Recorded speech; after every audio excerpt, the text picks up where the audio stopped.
नमस्कार प्यारे बच्चों, स्वागत है आप सभी का एक बार फिर आपके अपने यूट्यूब चैनल लेके फ्यूचर एकेडमी में मैजिद कपासिया। प्यारे बच्चों, हम इंग्लिश ग्रामर और इंग्लिश स्पीकिंग के लिए वोकैब सीख रहे थे। आज के इस वोकैब सेशन में हम केमिस्ट्री से संबंधित वोकैब या वर्ड मीनिंग सीखने वाले हैं। चलिए शुरू करते हैं। आप जानते हैं कि भाई रसायन विज्ञान को इंग्लिश में क्या कहते हैं? केमिस्ट्री कहते हैं। परमाणु को इंग्लिश में एटम कहते हैं। अणु को इंग्लिश में मॉलिक्यूल कहते हैं। संरचना को इंग्लिश में स्ट्रक्चर कहते हैं। इलेक्ट्रॉन को इंग्लिश में इलेक्ट्रॉनिक कहते हैं। प्रोटॉन को प्रोटॉन कहते हैं। न्यूट्रॉन को न्यूट्रॉनिक कहते हैं।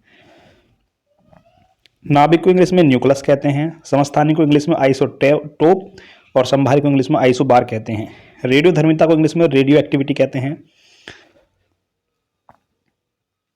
नाभिक के संलयन को इंग्लिश में न्यूक्लियर फ्यूजन और नाभिक के विखंडन को इंग्लिश में न्यूक्लियर फिशन कहते हैं। द्रव्यमान को इंग्लिश में मास कहते हैं। अभिक्रिया को इंग्लिश में रिएक्शन कहते हैं। ऊर्जा को इंग्लिश में एनर्जी। उत्सर्जन को इंग्लिश में इमिशन। विसर्जन को इंग्लिश में डिस्चार्ज। किरण को इंग्लिश में रेज। विद्युत सेल को इलेक्ट्रिक सेल कहते हैं। द्रव्य को मैटर कहते हैं। ठोस को इंग्लिश में सॉलिड कहते हैं। द्रव को लिक्विड कहते हैं और गैस को गैस ही कहते हैं। तत्व को इंग्लिश में एलिमेंट कहते हैं। यौगिक को इंग्लिश में कंपाउंड कहते हैं। मिक्सचर को इंग्लिश में मिश्रण को इंग्लिश में मिक्सचर कहते हैं। वर्गीकरण को इंग्लिश में क्लासिफिकेशन कहते हैं। समांगी मिश्रण को हेमोजीनियस मिक्सचर कहते हैं। विषमांगी मिश्रण को हेट्रोजीनियस मिक्सचर कहते हैं। पृथक्करण को सेपरेशन कहते हैं। आसवन को डिस्टिलेशन कहते हैं। ऊर्ध्वपातन को सब्लिमेशन कहते हैं। सब्लिमेशन। विलयन को इंग्लिश में सॉल्यूशन कहते हैं। संतृप्त विलयन को सैचुरेटेड सॉल्यूशन कहते हैं। असंतृप्त विलयन को अनसैचुरेटेड सॉल्यूशन कहते हैं। विलायक को इंग्लिश में सोलवेंट कहते हैं। टिंडल प्रभाव को इंग्लिश में टिंडल इफेक्ट कहते हैं। स्कंदन को कोगुलेशन कहते हैं। सिद्धांत को इंग्लिश में थ्योरी। द्रव्यमान संख्या को मास नंबर कहते हैं। परमाणु भार को इंग्लिश में एटॉमिक वेट कहते हैं। अणु भार को इंग्लिश में मॉलिक्यूलर कहते हैं। अणु सूत्र को इंग्लिश में मॉलिक्यूलर फॉर्मूला कहते हैं। घनत्व को डेंसिटी कहते हैं। प्रतीक को सिंबल कहते हैं। संयोजकता को इंग्लिश में बैलेंसी कहते हैं। आयन को ऑन्स कहते हैं। आबंध को बॉन्ड कहते हैं और रासायनिक आबंध को केमिकल बॉन्ड कहते हैं। विद्युत संयोजी आबंध या आयनिक आबंध को इलेक्ट्रोवैलेंट या आयनिक बॉन्ड कहते हैं। सहसंयोजक आबंध को कोलवैलेंट बॉन्ड कहते हैं। उप सहसंयोजक आबंध को कोऑर्डिनेट बॉन्ड कहते हैं। क्रिस्टलीय को क्रिस्टलाइन कहते हैं। धात्विक को मेटेलिक, अधात्विक को नॉन मेटेलिक। उपधातु को मेटलॉइड्स, मिश्र धातु को एलॉय कहते हैं। ऑक्सीकरण को ऑक्सीडेशन कहते हैं। अपचयन को रिडक्शन कहते हैं। ऑक्सीकरण संख्या को ऑक्सीडेशन नंबर कहते हैं। किण्वन को फर्मेंटेशन कहते हैं। समीकरण को इक्वेटेशन, दहन को कंबस्टन कहते हैं। जंग लगना को रस्टिंग, संयोजन को कॉम्बिनेशन, अपघटन को डिकम्पोजिशन, ऊष्मा को थर्मल, ऊष्माक्षेपी को एक्सोथर्मिक, ऊष्माशोषी को एंडोथर्मिक कहते हैं। अवक्षेपण को प्रेसिपिटेशन कहते हैं। उदासीनीकरण को न्यूट्रलाइजेशन कहते हैं।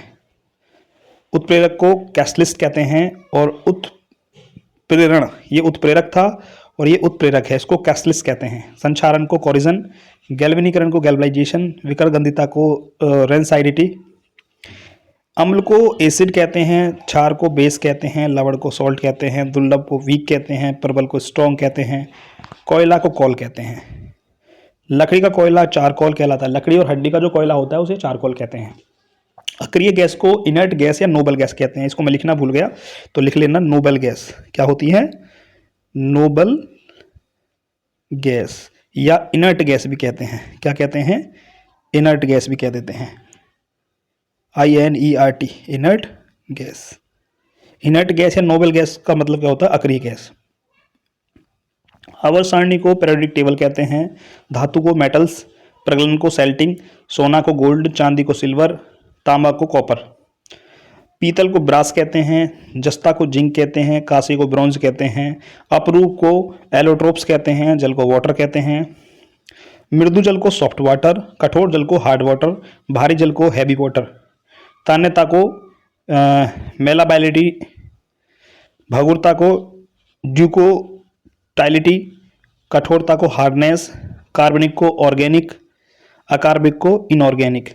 विस्फोटक को एक्सप्लोसिव, अपमार्जक को डिटर्जेंट, औषधियाँ को ड्रग्स, ज्वरनाशक को बोलते हैं एंटीपायरेटिक्स निश्चेतक, निश्चेतक का मतलब होता है जिनसे नशा होता है। एनेस्थेटिक यानी बेहोश करने वाली जो दवाइयाँ होती हैं उन्हें एनेस्थेटिक कहते हैं। प्रतिरोधी को एंटीसेप्टिक, जीवाणुरोधी को एंटीबायोटिक, दर्दनाशक को एनाल्जेसिक, निद्राकारी को नारकोटिक्स यानी ऐसी दवाइयाँ जिनसे नींद आती है, नींद वाली दवाइयाँ, तो वो कैसे क्या कहलाती हैं, नारकोटिक। प्रदूषण को पॉल्यूशन, संश्लेषण को सिंथेसिस, अभिकर्मक को रिएक्टेंट और अभिकारक को रिएजेंट, बहुलक को पॉलीमर, बहुलीकरण को पॉलीमराइजेशन, प्रकाश संश्लेषण को फोटोसिंथेसिस कहते हैं, अयस्क को और कहते हैं, परासरण को ओमिसिस कहते हैं, निश्चलन को लीचिंग कहते हैं, अविलय को इनसोल्यूबल कहते हैं, और अक्रिय गैस ये पहले भी हो चुकी है, जलन को इनेगेशन कहते हैं, निजलीकरण को डिहाइड्रेशन, निजलीकरण का मतलब जब पानी की कमी हो जाए, आपने देखा भी है कि व्यक्तियों में कभी कभी क्या होता है, पानी की कमी हो जाती है, तो पानी की कमी को डिहाइड्रेशन कहते हैं। भस्म को बेसिस कहते हैं, क्षारीय को एल्काइन, अम्लीय वर्षा को एसिड रेन कहते हैं, अवशोषक को एब्जॉर्बेंट, संगठन को कंपोजिशन, कांच को ग्लास कहते हैं। विषक्त खाद्य विषक्तन यानी फूड पॉइजनिंग, कई बार आपने देखा कि आपकी तबीयत खराब हो जाती है, फूड पॉइजनिंग यानी खाने में कुछ विषक्त तत्व होते हैं, जहरीले तत्व मिले होते हैं जिनसे आपको फूड पॉइजनिंग हो जाती है। मोम को वैक्स कहते हैं, वसा को फैट कहते हैं, ज्वाला को फ्लेम्स कहते हैं, भंजन को क्रैकिंग कहते हैं। तो प्यारे बच्चों, ये थी आज आपकी केमिस्ट्री से संबंधित वोकैब। आई होप आपको समझ में आई होगी।